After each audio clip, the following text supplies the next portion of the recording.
Namaku Dina. Umurku 24 tahun. Aku baru 2 minggu kerja sebagai perawat di salah satu rumah sakit swasta di daerah Bogor. Sebenarnya dari awal aku udah tahu kalau rumah sakit ini termasuk bangunan tua. Udah berdiri sejak zaman Belanda. Tapi itu aku pikir, ya namanya juga rumah sakit.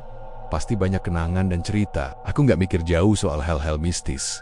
Awal-awal kerja semuanya terasa normal. Rekan-rekan kerja ramah. Suasana kerja juga cukup nyaman. Meskipun ada beberapa bagian gedung yang menurutku agak suram. Lorong-lorongnya panjang dan agak gelap. Dan bau khas rumah sakit tua selalu tercium samar-samar. Campuran dari obat, disinfektan dan entah apa lagi. Sampai akhirnya hari itu datang juga. Hari pertama aku dapat jadwal piket malam. Waktu lihat jadwal, awalnya aku senang. Soalnya shift malam katanya lebih santai. Pasien gak terlalu banyak dan bisa sedikit lebih tenang. Aku ditempatkan di ruang instalasi gawat darurat alias IGD. Malam itu aku piket bareng satu perawat senior namanya Mbak Rina. Tenang aja Din, kata Mbak Rina sambil senyum.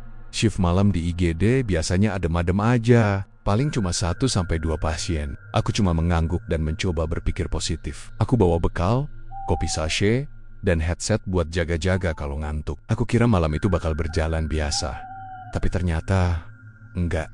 Sekitar jam 1:10 dini hari, suasana di ruang IGD benar-benar sepi. Cuma ada satu pasien yang lagi tidur karena kelelahan. Lampu ruangan temaram, dan suara detak jam di dinding kedengeran jelas banget. Aku duduk di nurse station sambil ngecek data pasien di komputer. Di sebelahku ada layar CCTV yang menampilkan beberapa area penting, termasuk lorong belakang yang nyambung ke ruang jenazah. Entah kenapa, mataku tiba-tiba tertuju ke salah satu monitor. Di kamera yang mengarah ke lorong belakang aku lihat Ada. Seseorang berjalan pelan. Seorang perempuan berseragam suster. Jalannya pelan banget. Tapi yang aneh, wajahnya buram. Kayak nggak fokus. Dan yang bikin aku merinding, gerakannya kaku. Seolah bukan manusia biasa. Aku langsung nengok ke Mbak Rina. Mbak, itu siapa ya? Ada yang lewat di lorong belakang. Mbak Rina ikut nengok ke layar. Tapi pas dia lihat, sosok itu udah nggak ada. Hanya lorong kosong dengan lampu yang berkelip-kelip pelan. Nggak ada siapa-siapa, Din. Tadi kamu lihat? Tanya Mbak Rina pelan. Aku mengangguk. Iya, barusan banget. Dia pakai seragam kayak kita. Mbak Rina langsung diem. Wajahnya berubah serius. Tapi dia nggak komentar banyak. Hanya kembali duduk dan memalingkan pandangan dari monitor. Aku mulai ngerasa nggak enak, tapi aku coba menenangkan diri. Mungkin cuma salah lihat. Mungkin kameranya nge-glitch, tapi hati kecilku bilang itu bukan sekadar ilusi. Gak lama setelah itu, AC di nurse station tiba-tiba mati.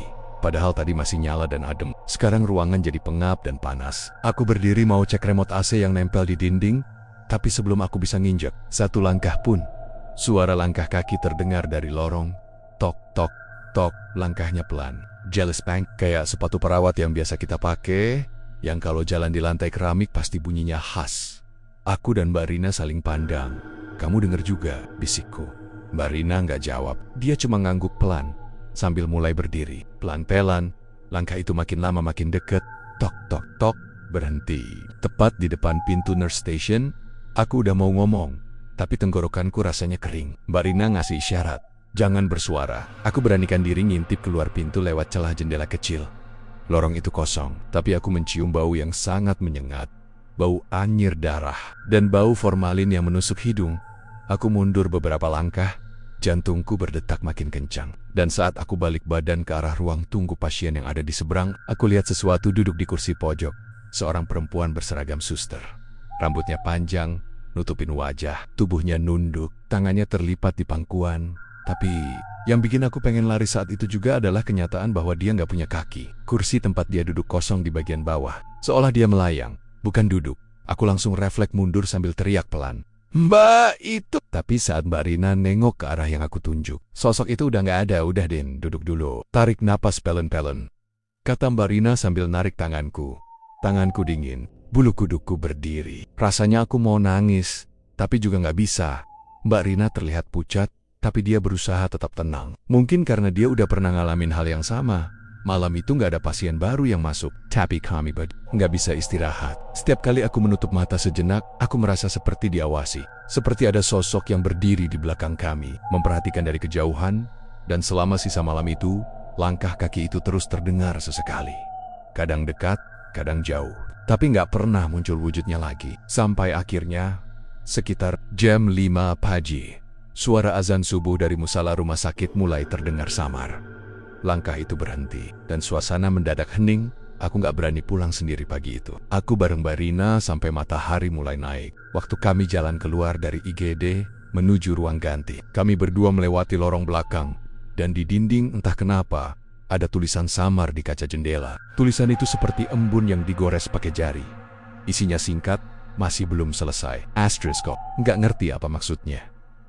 Tapi sejak malam itu, aku sadar, shift malam di rumah sakit ini menyimpan sesuatu yang lebih dari sekadar tugas medis. Setelah malam pertama itu, pikiranku nggak pernah tenang lagi setiap kali harus piket malam. Bahkan di siang hari pun aku masih kepikiran wajah sama suster itu. Langkah-langkah kaki yang terdengar padahal nggak ada siapa-siapa. Dan tulisan masih belum selesai yang entah muncul dari mana. Anehnya, nggak ada orang rumah sakit yang mau bahas itu secara langsung. Tiap aku tanya ke staf lain, mereka cuma jawab singkat kayak, biasa, mungkin kamu kecapekan. Atau, ya namanya juga rumah sakit lama, hawanya beda. Tapi satu orang akhirnya mau buka suara. Namanya Pak Hendra, Staff Cleaning Service. Senior yang udah kerja dari zaman aku masih SD. Suatu sore, pas aku lagi bantu-bantu di ruang penyimpanan linen, aku ketemu Pak Hendra sendirian. Mumpung gak rame, aku langsung nanya pelan-pelan, Pak Hendra, boleh nanya nggak? Boleh, Bu Dina. Nanya apa? Itu Pak, soal suster yang sering kelihatan malam-malam, yang jalannya pelan, wajahnya nggak jelas. Asterisk. Pak Hendra langsung berhenti lipat linen. Dia ngelirik aku pelan. Terus nafasnya panjang banget sebelum akhirnya ngomong, Bu Dina, Ibu udah lihat dia? Ya? Aku pelan-pelan angguk. Pak Hendra langsung duduk di kursi kecil di pojok ruangan. Suaranya menurun. Serius banget itu Bu Lastri, Bu. Beliau dulu perawat senior, kerjaannya rajin banget, ramah, dan semua orang suka sama beliau. Tapi 5 tahun yang lalu, Bu Lastri meninggal di rumah sakit ini. Aku merinding. Meninggalnya kenapa, Pak? Waktu itu malam-malam juga, kayak ibu sekarang. Katanya, beliau bantu mindahin pasien ke ruang rawat inap. Tapi pas lewat tangga belakang, beliau jatuh dari lantai 2. Kata laporan sih, terpleset. Tapi yang aneh, dia jatuhnya ke belakang. Kayak ada yang dorong. Aku nggak bisa ngomong apa-apa, tenggorokanku kering, jantungku berdebar keras banget. Setelah kejadian itu, Bu Dina, lanjut Pak Hendra sambil lirih. Banyak perawat baru yang mundur, karena malam-malam suka dengar suara langkah, atau ngeliat sosok berseragam perawat yang nggak dikenal. Tapi anehnya, semua kejadian itu cuma muncul di sekitar IGD, lorong belakang, dan ruang bayi. Tanyaku heran. Pak Hendra mengangguk. Waktu itu Bu Lastri juga suka banget bantuin jaga bayi. Bahkan kadang beliau sering bilang, kalau ada bayi nangis tengah malam, jangan biarkan sendiri. Aku makin merinding. Jadi selama ini, yang suka mondar-mandir malam-malam memang bukan orang biasa, tapi yang bikin aku makin curiga, kenapa arwah Bu Lastri masih berkeliaran? Apa yang belum selesai? Malam selanjutnya, aku dapat jadwal piket lagi. Tapi kali ini aku bener-bener siapin diri. Aku bawa air doa, tasbih kecil, dan niat kuat buat ngadepin apapun yang bakal terjadi. Sekitar jam 2 pagi. Suasana IGD kembali sepi. Pasien cuma satu, sedang tidur pulas karena efek obat. Mbak Rina lagi istirahat sebentar di ruang istirahat suster. Aku sendirian di nurse station, dan tiba-tiba alarm dari ruang bayi berbunyi. Padahal ruang bayi lagi direnovasi dan kosong. Total, bahkan lampunya aja udah dicabut. Aku langsung tegang. Alarm itu bukan cuma bunyi, tapi juga nyala merah di layar sistem pemantau. Aku coba panggil Mbak Rina lewat intercom, tapi nggak nyambung. Dengan langkah pelan, aku jalan menuju ruang bayi. Lorong sepi dan suhu sekitar tiba-tiba berubah dingin. Nafasku mulai terlihat samar di udara, kayak embun. Saat sampai di depan ruang bayi, aku lihat pintunya kebuka sedikit. Aku pelan-pelan buka pintu, dan di dalam ruangan yang remang-remang itu, aku lihat sosok perempuan sedang berdiri di pojok, membelakangi pintu. Bajunya putih panjang, tapi penuh bercak merah. Dia gendong sesuatu yang dibalut kain putih, kakinya nggak menyentuh lantai. Aku nggak bisa gerak, tapi sebelum aku sempat lari, dia perlahan nengok. Wajahnya rusak, separuh hancur kayak bekas benturan keras. Matanya cuma satu yang utuh, tapi dari matanya itu, aku lihat dia sedih. Suster itu, Bu Lastri nengok pelan, lalu menghilang dalam kabut putih tipis yang tiba-tiba muncul di sekeliling ruangan, dan saat dia menghilang, terdengar suara lirih, "Tolong." Aku langsung lemas, kaki rasanya mau copot. Tapi aku paksain diri balik ke nurse station. Begitu sampai, Mbak Rina udah nunggu dengan wajah panik. "Kamu kemana aja, Din?" Aku cari-cari. Aku langsung cerita semuanya. Kali ini, aku udah nggak tahan nyimpen sendirian. Dan ternyata, Mbak Rina juga punya cerita, waktu aku baru kerja di sini, Bu Lastri itu mentor pertamaku. Orangnya baik banget, suka enggarin. Yang muda-muda, kata Mbak Rina pelan. Tapi sebelum meninggal, Bu Lastri sempat cerita ke aku. Katanya dia lagi gelisah. Dia curiga ada perawat baru yang suka malak pasien buat dapetin biaya tambahan dari keluarga pasien. Bahkan ada yang ketahuan sembunyiin obat mahal. Aku kaget. Terus, Bu Lastri mau laporin itu ke kepala rumah sakit. Tapi malamnya, dia jatuh di tangga. Sejak itu semua diam. Nggak ada laporan, nggak ada penyelidikan. Semuanya ditutup rapi. Aku menutup mulutku. Ternyata kematiannya ada hubungannya. Dengan hal itu, mungkin Bu Lastri belum tenang karena dia belum sempat buka kebenaran. Dulu aku takut, Din. Aku pikir lebih baik diam aja. Tapi setelah kamu cerita tadi, aku ngerasa ini udah saatnya. Kami berdua akhirnya sepakat buat cari informasi lebih lanjut. Besok paginya kami coba cari file lama soal kejadian 5 tahun lalu. Kami nemuin data kematian Bu Lastri. Tapi yang aneh, catatan medisnya hilang. Bahkan CCTV malam itu rusak dan filenya kosong. Tapi kami juga nemuin sesuatu yang menarik. Satu nama perawat yang tiba-tiba keluar dari rumah sakit seminggu setelah Bu Lastri meninggal. Namanya Siska. Dan dia sekarang kembali kerja, ditempatkan di lantai 2 bagian rawat inap aku rasa. Ini belum selesai, Din, kata Mbak Rina sambil menatap ke arah lorong. Dan benar aja, malam itu kami kembali dengar langkah kaki di lorong IGD. Tapi kali ini, langkah itu berhenti tepat di depan pintu ruang obat. Saat kami datangi, kami menemukan sesuatu yang bikin darah kami berdesir dingin. Kotak obat mahal yang seharusnya disimpan rapat terbuka. Dan di atasnya, ada setangkai bunga melati yang masih segar. Aku dan Mbak Rina saling pandang tanpa kata. Bunga melati, aroma yang sangat khas.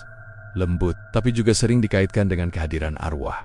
Kami yakin itu bukan kebetulan. Bu Lastri ingin nunjukin sesuatu, dan dia nunjukinnya sekarang. Aku rasa, ini waktunya, Din, kata Mbak Rina pelan. Dia mau kita ungkap semua. Kami pun mulai menyusun rencana kecil. Nggak bisa langsung ke atasan karena semua yang berbau mistis pasti dianggap sugesti atau delusi.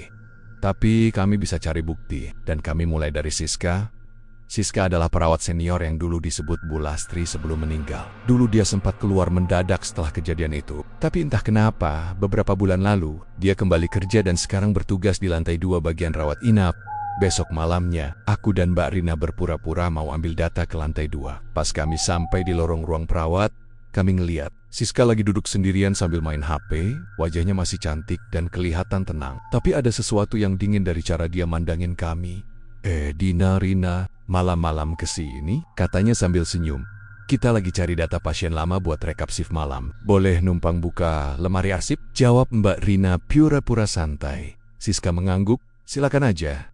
Tapi jangan lama-lama ya, aku juga lagi input data. Kami masuk ke ruang arsip. Sambil pura-pura cari berkas, kami berdua bisik-bisik. Aku penasaran. Din, bisik Mbak Rina. Apa mungkin dia masih nyimpen sesuatu dari kejadian dulu? Belum sempat kami lanjut cari-cari. Tiba-tiba, lampu ruangan mati. Klik, gelap, total. Kami langsung panik. Tapi anehnya, dari balik jendela kaca ruangan arsip, kami lihat Siska masih duduk. Tapi kali ini, dia tidak sendiri. Di belakang Siska, berdiri sosok perempuan berseragam suster. Wajahnya rusak, separuh kepala retak, darah mengalir dari pelipis. Bajunya sobek-sobek, rambutnya panjang, basah, dan menutupi separuh wajah. Itu Bu Lastri dia. Berdiri diam, matanya menatap tajam ke arah Siska. Dalam beberapa detik kemudian, Siska pelan-pelan mengangkat wajahnya, seolah menyadari bahwa ada yang berdiri di belakangnya. Dan Siska berteriak histeris, "Jangan deket-deket aku nggak bersalah." Ceritanya terdengar di seluruh lantai 2. Beberapa perawat keluar ruangan karena kaget saat lampu menyala kembali. Siska terduduk di lantai, wajahnya pucat, matanya kosong. Kami mendekat, tapi sebelum sempat ngomong, Siska tiba-tiba melotot ke arah kami. Dia yang salah, dia yang mau bongkar aku, dia yang harusnya diam. Aku nggak mau kena pecat. Tubuhnya gemetar hebat, tapi dari situ kami tahu. Semuanya benar, Siska adalah orang yang dulu diincar Bu Lastri. Bu Lastri tahu, dia suka markup harga obat dan sembunyikan stok obat mahal. Dia juga minta uang lebih ke keluarga pasien buat perawatan khusus, padahal itu cuma akal-akalan. Dan ketika Bu Lastri mengancam akan lapor, malam itu Siska mengikuti Bu Lastri diam-diam di tangga belakang dan dorong dia dari atas lantai 2, tapi kejahatan gak bisa selamanya disembunyikan. Beberapa hari setelah kejadian itu, rumah sakit geger. Siska akhirnya ngaku semua ke kepala bagian. Setelah terus-terusan mengigau dan melihat sosok Bu Lastri dalam mimpinya, semua catatan korupsi, markup, dan penyimpangan obat dia ungkapkan sendiri. Dia resign dan masuk perawatan kejiwaan. Dan untuk pertama kalinya, rumah sakit ngadain doa bersama untuk mengenang almarhumah Bu Lastri. Aku dan Mbak Rina ikut langsung. Di lorong belakang, tempat Bu Lastri dulu ditemukan, kami nyalain lilin kecil, tabur bunga, dan bacain surat Yasin bareng. Dan saat doa selesai, untuk sesaat, aku merasa lorong itu lebih terang. Angin malam berhembus pelan. Dan samar-samar, aku lihat bayangan putih melintas di ujung lorong. Wajahnya damai. Dia tersenyum. Dan lalu, menghilang. Sejak hari itu, gangguan malam berhenti. Nggak ada lagi langkah kaki misterius. Nggak ada lagi suara-suara dari ruang bayi. Bahkan layar CCTV nggak pernah nunjukin gangguan gambar. Tapi kadang, kalau malam-malam aku lagi sendirian, aku suka lihat setangkai melati tergeletak di atas meja nurse station. Aromanya lembut, nenangin, dan selalu muncul kalau ada bayi baru lahir atau pasien yang butuh perhatian ekstra. Mungkin itu cara Bu Lastri bilang kalau dia masih di sini. Tapi bukan buat nakutin, buat melindungi kadang. Arwah yang gentayangan bukan karena dendam, tapi karena ada kebenaran yang belum sempat dia ungkap. Ada pesan yang belum tersampaikan. Saat pesan itu sudah diteruskan, mereka bisa pergi dengan tenang. Tapi bagi kita yang masih hidup, ingat satu hal. Jaga amanah, jaga kejujuran, karena kebaikan nggak pernah benar-benar mati.